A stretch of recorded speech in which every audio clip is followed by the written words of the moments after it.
ہیں تو خطبہ دیتے ہیں اور ارشاد فرماتے ہیں اے خدا کے بندو مجھ سے ڈرو اور میرے حق کو پہچانو۔ کیا بتاؤ اس وقت دنیا میں کسی نبی کا کوئی نواسا موجود ہے میرے علاوہ؟ کیا بتاؤ کوئی ایسا ہے کہ جس کی ماں نبی کی بیٹی ہو؟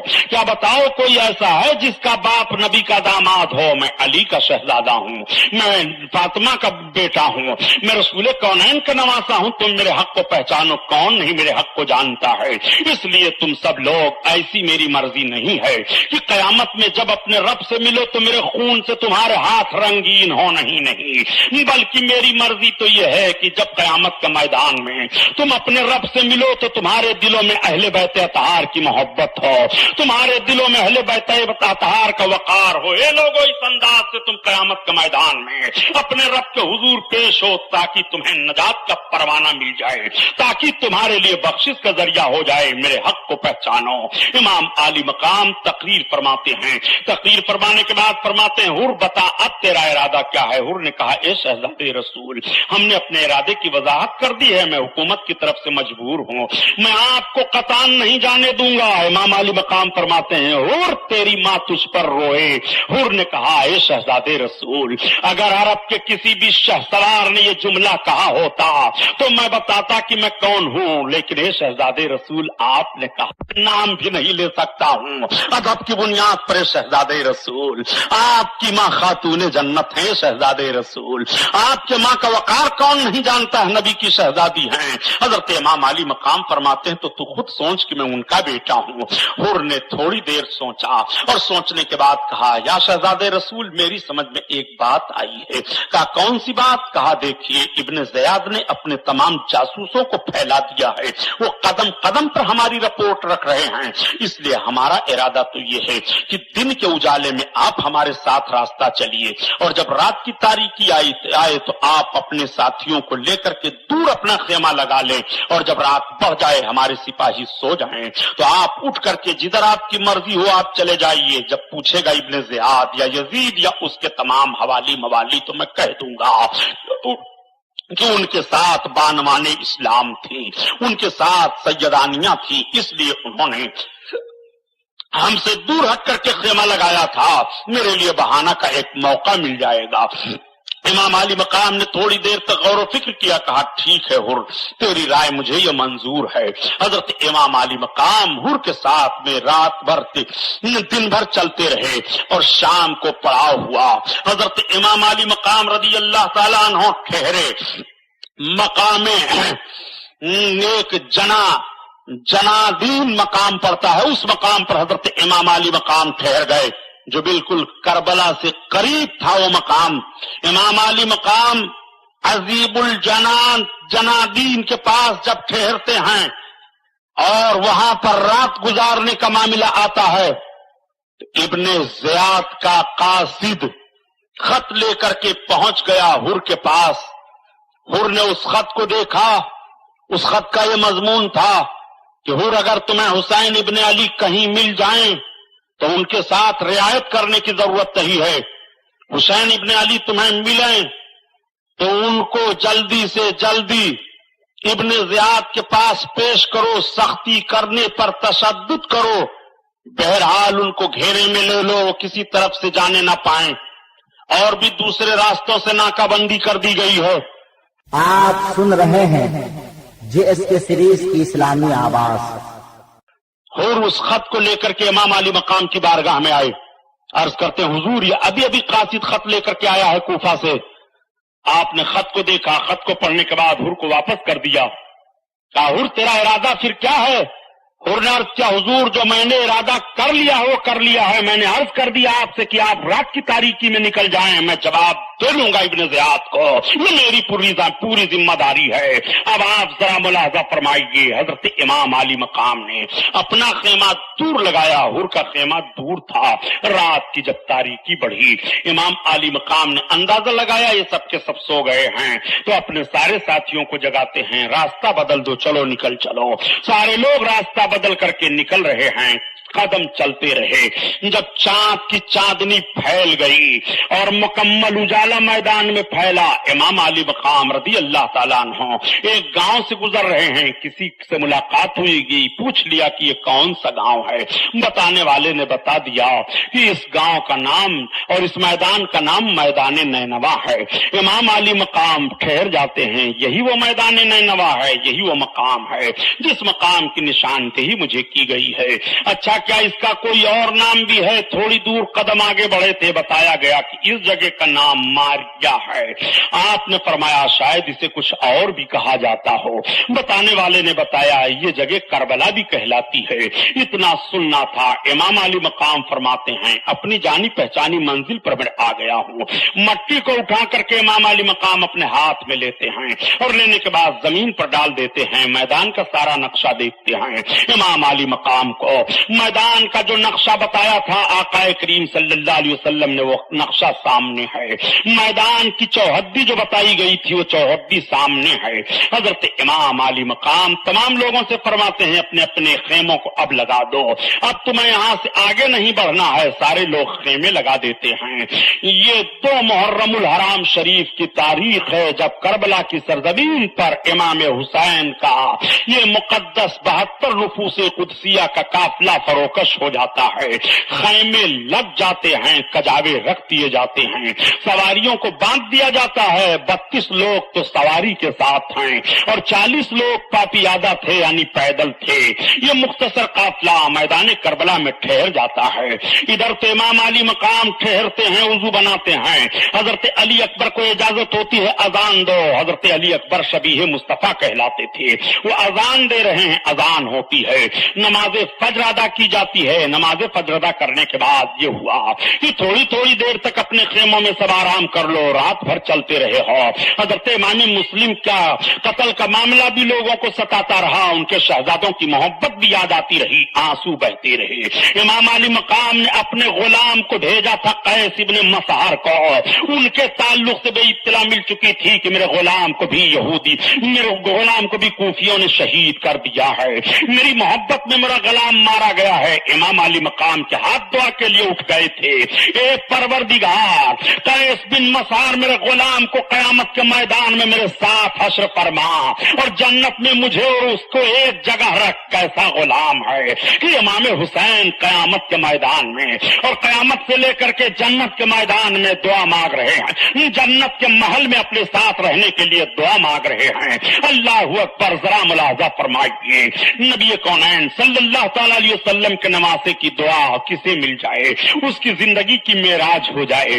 نواسے کی دعا جس کو مل جائے اس کی زندگی میں 4 چاند لگ جائیں. یہی تو زندگی کی کامیابی ہے جس کے لیے نبی کونین صلی اللہ تعالی علیہ وسلم کے نواسے کے مقدس ہاتھ دعا کے لیے اٹھ جائیں. مسلمانوں، امام علی مقام اپنے خیمے میں ہیں. ادھر ہر کا معاملہ کیا ہوا؟ ہر بھی اپنے لشکریوں کو لا کر کے اسی میدان میں پہنچ جاتا ہے. ہر کے لشکری بھی ٹھہر جاتے ہیں. ادھر معاملہ ابن زیاد کے ہاں یہ ہوا کہ ابن زیاد نے عمرو بن سعد کو بلایا. یہ عمرو بن سعد کون ہیں؟ تاریخ کے جھروکھے میں انہیں بھی آپ جان لیجئے. ان کا نام عمرو بن سعد اس لیے ہے کہ حضرت سعد بن وقاص رضی اللہ تعالیٰ عنہ یہ عشرہ مبشرہ میں سے ہیں، ان 10 صحابیوں میں سے ہیں جن کو اللہ کے حبیب نے ان کی زندگی میں ان کو جنت کی بشارت عطا فرما دی تھی. اور حضرت سعد بن وقاص وہ ہیں کہ جب میدان احد میں دشمنان مصطفیٰ نے نبی پر تیر برسانے شروع کیے تھے تو حضرت سعد بن وقاص نبی کونین کی طرف سے تیر چلا رہے تھے. اللہ کے حبیب اپنے دست مبارک سے تیر اٹھا اٹھا کر کے دیتے تھے اور کہتے تھے سعد بن وقاص تیر مارو دشمنوں پر، میرے ماں باپ تم پر قربان ہوں. نبی کونین کی طرف تیروں کو حضرت سعد بن وقاص نے آنے نہیں دیا. باپ کا معاملہ رسول کونین کے ساتھ یہ ہے اور بیٹے کا معاملہ رسول کے شہزادے کے ساتھ یہ ہے. وہی عمرو بن سعد ہے. عمرو بن سعد کو ابن زیاد نے بلایا، کہا ایک کام کرو. کہا کون سا کام ہے؟ کہا تم جو اپنی 22,000 لشکر لے کر کے تیار ہو کفار سے لڑنے کے لیے، ویلم کے کافروں سے لڑنے کے لیے یہ جا رہے تھے، تم ایک کام کرو کہ اپنے لشکر کا رخ موڑ دو. کہا کدھر موڑ دیں؟ کہا کربلا کی طرف چلے جاؤ. پتہ یہ چلا ہے کہ حسین ابن علی میدان نینوا میں پہنچ چکے ہیں. انہیں تو بہت روکا گیا تھا لیکن وہ میدان نینوا میں یزید کی بغاوت کرتے ہوئے پہنچ گئے ہیں، اس لیے جاؤ پہلے ان کا کام تمام کر دو، اس کے بعد پھر تم ان کافروں سے لڑنے کے لیے جاؤ۔ ان کافروں سے لڑنے کے انعام میں اور فتح پانے کی بنیاد پر رائے کی حکومت کی ذمہ داری اور کاغذات عمرو بن سعد کو سونپ دیے گئے تھے۔ عمرو بن سعد وہ کاغذ لیے ہوئے تھا۔ عمرو بن سعد نے کہا ابن زیاد سے کہ ایسا ہے کہ مجھے وہاں نہ بھیجا جائے، میں جانے کے لیے تیار نہیں ہوں، یہ کام مجھ سے نہیں ہو پائے گا، وہ نواز رسول ہیں۔ کہا تو پھر تم ایسا کرو کہ وہ پروانہ ہم کو دے دو، وہ کاغذ ہمیں دو جو تمہیں رائے کی حکومت ملنے کے لیے وعدہ کیا گیا ہے۔ عمرو بن سعد نے کہا یہ تو بڑا مشکل کام ہے، یہی فرق سمجھ لو مسلمانوں، ایک طرف دین ہے، دوسری طرف دنیا ہے۔ لوگ کربلا کے میدان میں کہتے ہیں کہ لڑائی کیسی ہوئی تھی، میں عرض کرتا چلوں دین اور دنیا کی لڑائی کربلا کے میدان میں ہے، شریعت و طبیعت کی جنگ کربلا کے میدان میں ہے، نفس مطمئنہ اور نفس امارہ کی جنگ کربلا کے میدان میں ہے۔